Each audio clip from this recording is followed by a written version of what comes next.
On today's Locked On Jayhawks, Locked On Big 12 picked their top 14 in order. All the Big 12 teams we're discussing. Is Kansas too low after they were picked number 9? We'll also get into the head coaching rankings where Lance Leipold is in the top 5. So spoiler alert there. And KU football has the newest commit. Plenty to go through on today's edition of the show. You are Locked On Jayhawks, your daily podcast on the Kansas Jayhawks, part of the Locked On Podcast Network, your team every day.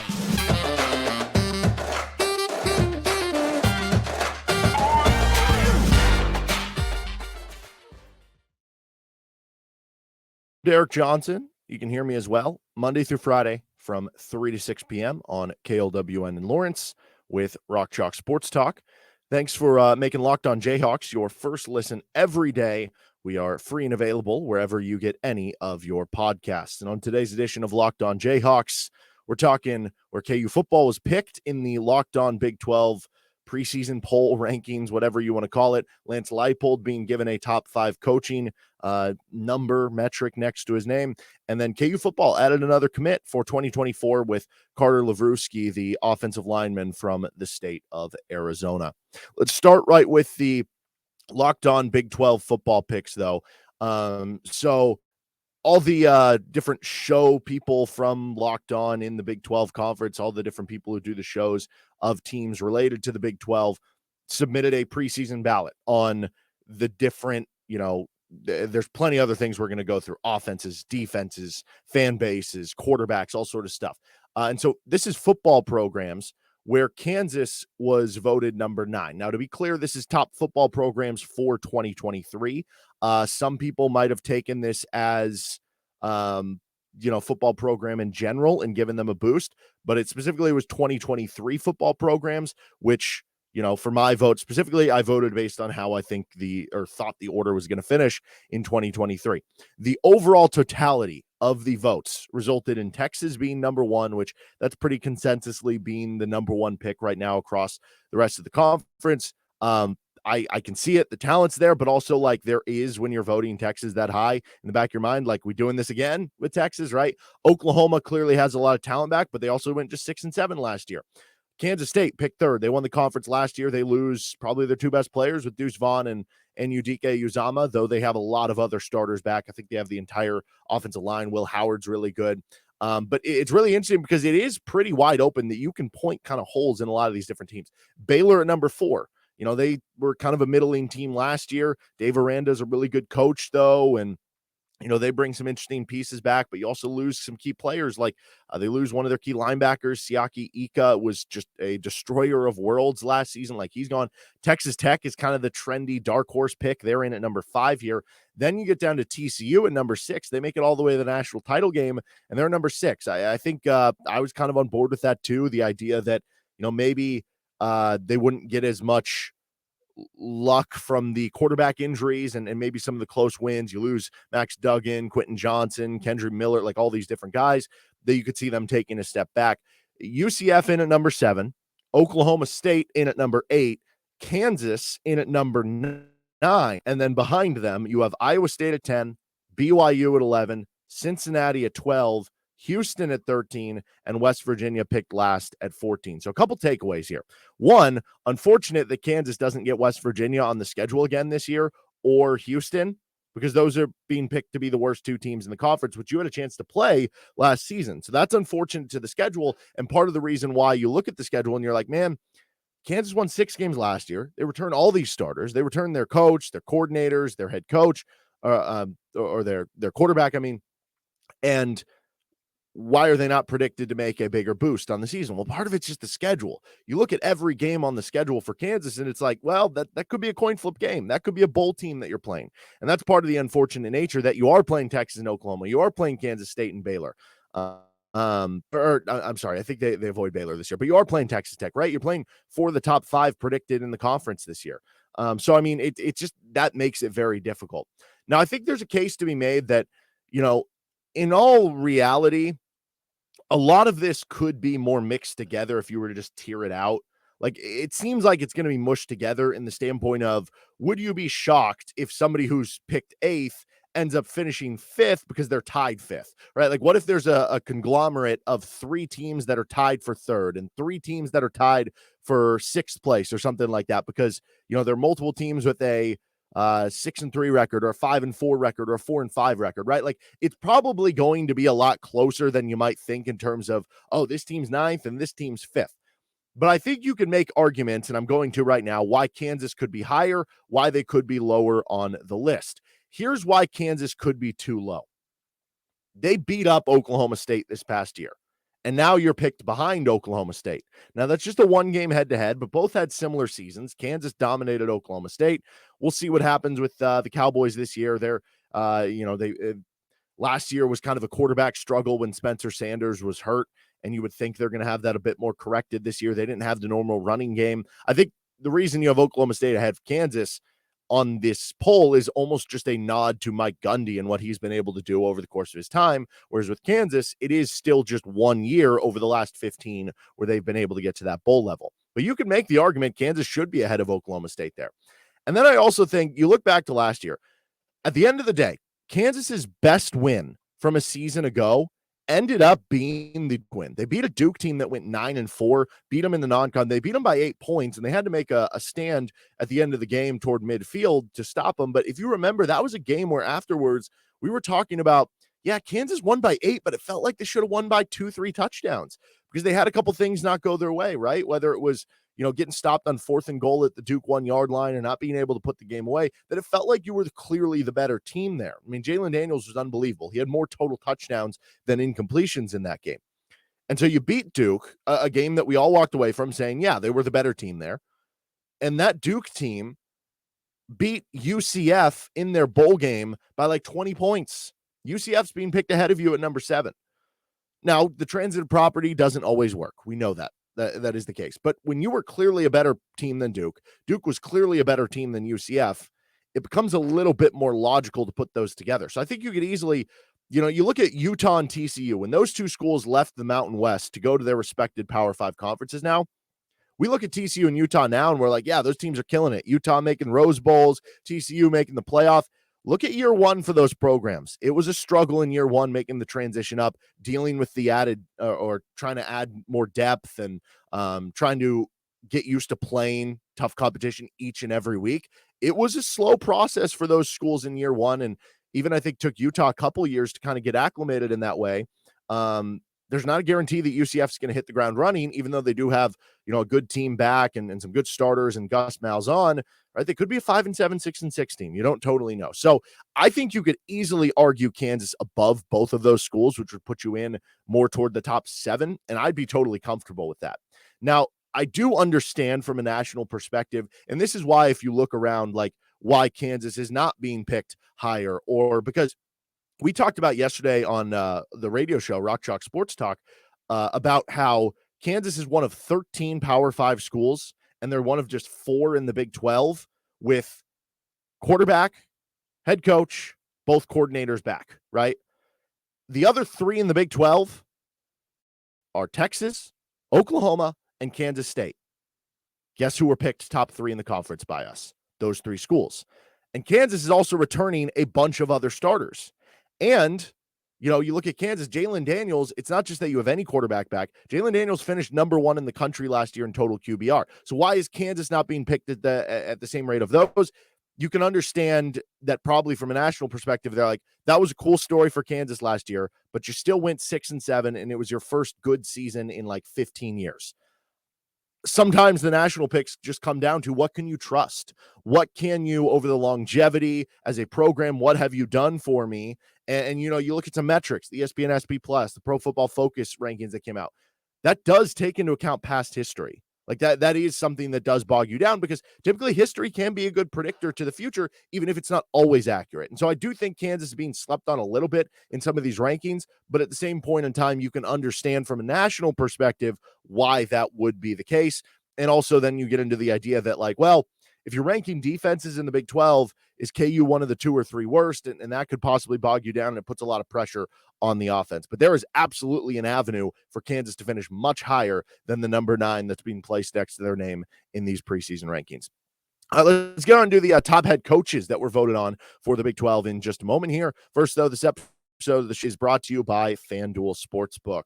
Baseball season is in full swing, and there's no better place to get in on the action than at FanDuel, America's #1 sportsbook. Right now, new customers getting no sweat first bet up to $1,000. It's 3 zeros behind the one. That's up to $1,000 back in bonus bets. If your first bet doesn't win, just go to FanDuel.com/lockedon to join today. Every Tuesday, they're doing their Dinger Tuesdays here in Kansas. You bet $25 on somebody to hit a home run. If they hit it, boom, you win your bet. Whether you win or lose, though, you're getting $5 in bonus bets back for every single home run hit in the game by both teams, regardless of if it's your play or not. So you're going to get some of that money back, or maybe you're going to win extra money. They do boosts and promos like that all the time. So don't miss your chance to snag a no-sweat first bet up to $1,000 when you join FanDuel today. Just go to FanDuel.com/lockedon to sign up. FanDuel, an official partner of Major League Baseball. Lance Leipold was voted as a top 5 head coach in the Big 12 as part of our Locked On polls ahead of the season. So if you notice, Chris Kleiman in at number 1, Dave Aranda, the Baylor coach, in at number 2, Mike Gundy in at number 3. If you're talking about most career accomplishments, he might be number 1. Sonny Dykes in at number 4.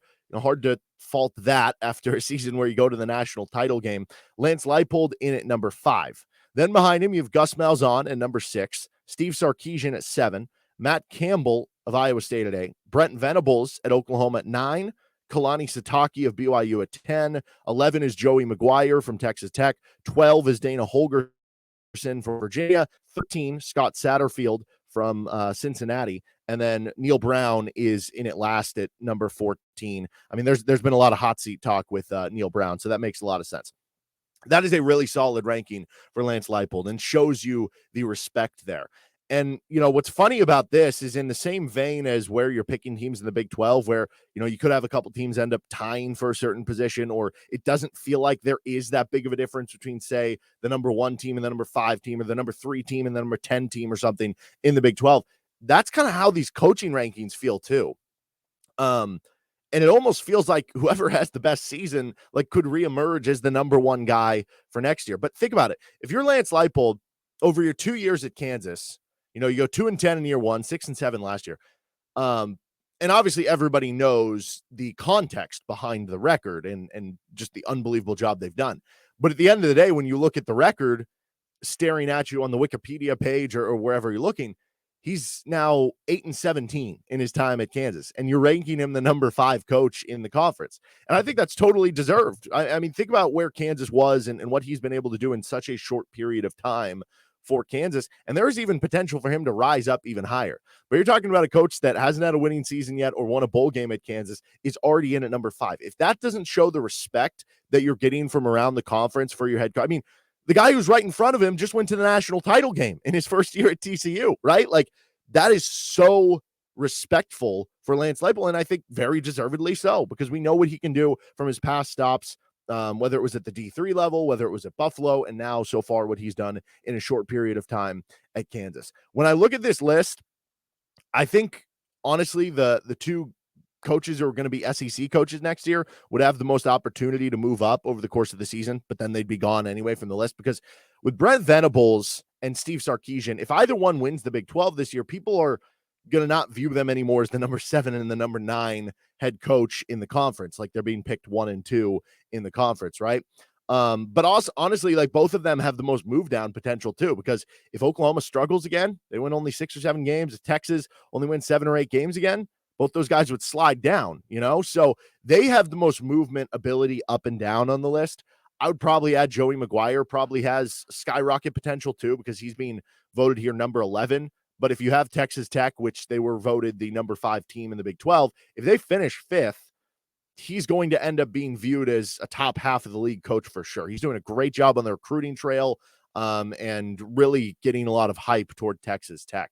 I think it's going to be really interesting to see how we evaluate Sonny Dykes after this season, because what happens if they do go 6-6 or 7-5 and really drop off? How much are we going to still value that national title run? Are we just going to look at it as an anomaly? I mean, it's still part of the resume. It still has to matter. I think if you were tiering this out instead of ranking it, it would be a lot more amorphous though, because Kalani Sitake, for instance, he was voted as the number 10 coach in the Big 12. And, it's not easy to argue him higher. It's like, well, Brent Venables is this long-term defense coordinator who had all sorts of success and all sorts of rings at Clemson. And if he gets it figured out, it's hard to vote him ahead of him. Like Matt Campbell, yes, they haven't had the 9-win season yet, but from where that Iowa State program was to now, even the fact they're contending for bowl games year in and year out, like that is a huge raise for where that program has been. Like Gus Malzahn has gone to a national title game with Auburn. So you look at the coaches in front of Kalani Sitake, it's not easy to argue him in front of any of them right now. But at the same point in time, I think Kalani Sitake is a really good coach. Maybe that just speaks to the coaching in the Big 12 in that I really look at all these guys. Like, Dana Holgorsen, we'll see how that goes because that obviously wasn't totally working out in his time at West Virginia. Neil Brown's on the hot seat. We'll see how the Scott Satterfield thing goes after he was, it wasn't ending well at Louisville, I guess, and he ends up taking the Cincinnati job. But really those top 11 guys I look at in the rankings, like all of them to me feel like guys that after one good season, or if you have a 9-3 season, could pop into the top 5 of the coaches list the next year. And I think with Lance Leipold, the idea behind him being number 5 because of that, after a strong season where you went 6-7, tells you that if Kansas does reach up to win 8 or 9 games in a season, could we be talking about Lance Leipold this time next year as being like the top coach in the Big 12? 8 wins and bringing back a lot would probably look at Kansas being a top 5 projected Big 12 team for 2024 at that point, and you're going to give a lot of that credit to Lance Leipold. It's tough because it's hard not to give it to the guy who won the conference. And, Chris Kleiman just did that with a well-coached team that didn't have maybe as much talent or star rankings in their recruiting than a Texas or Oklahoma. But yeah, man, the potential is to eventually be viewed as the number 1 coach in the Big 12 for Lance Leipold. I think that's what it shows you with him already being number 5 in just such a short period of time for Kansas, if they can start rattling off some of those even higher 8 or 9 or even 10 win seasons where they are real competitors to win the Big 12. We're going to finish up here with KU landing a commit from the class of 2024, another offensive lineman in Carter Lavrusky. We'll finish up with that here with Locked On Jayhawks. Finishing up on Locked On Jayhawks, KU landing another class of 2024 commitment.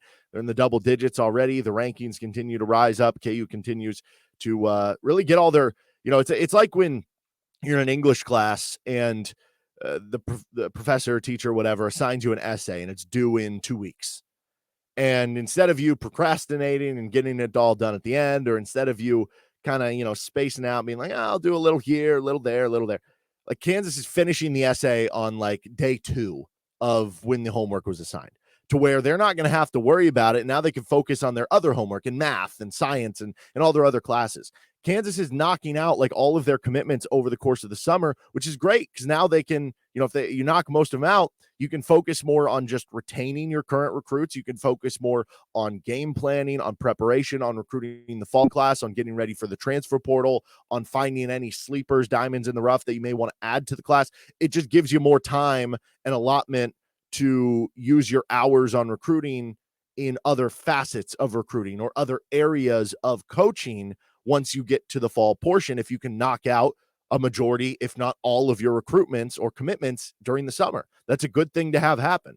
Now, as far as Lavrusky, he is a 3-star offensive lineman from Scottsdale, Arizona. So, the pipeline continuing on with the state of Arizona for Kansas. He had offers from Arizona, Arizona State, Cal, Colorado State, and more. And by the way, if any of these rumors end up happening with like, oh, could Arizona leave for the Big 12? Could Arizona State leave for the Big 12?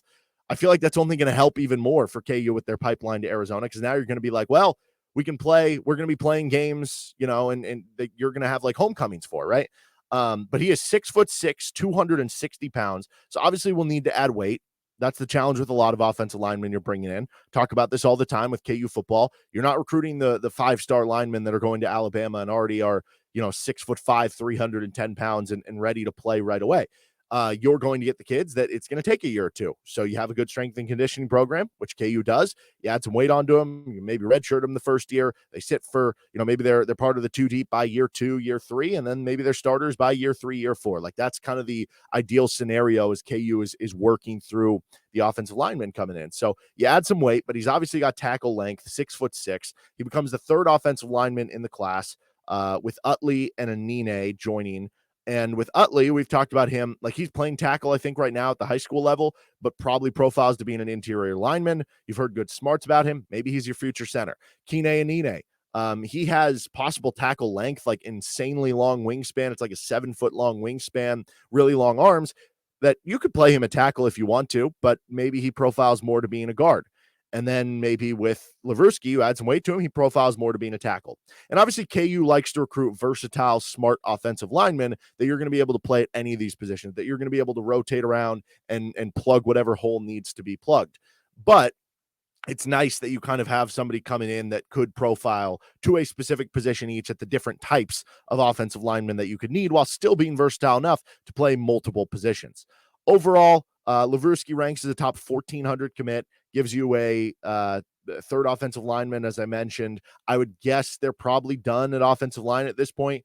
I think this kind of applies to all positions, though. If you get a kid who's good enough and wants to commit, you probably make it work scholarship-wise. Offensive line-wise, you can never really have enough because there are so many different positions, because you're really trying to fill out the 2 deep as competitive and as strong as possible. So I would say they're probably done, like looking into it. But like I said, if some 4-star offensive lineman's like, oh, I want to go to KU, they're not going to be like, oh, nah, sorry, we're good. So yeah. Big commitment nonetheless, and KU football keeps rolling in the class of 2024. All right, that's going to do it for this episode of Locked On Jayhawks. Please leave us a like button if you could, if you liked the show. If you didn't like the show, just ignore anything altogether then. No, but thanks for tuning in. Seriously, you can find our podcast wherever you get any of your podcasts on whatever, Spotify, Google Play, iTunes, wherever. You can also find us on our YouTube page. Like and subscribe to the show. We'll see you next time with Locked On Jayhawks. Have a good one.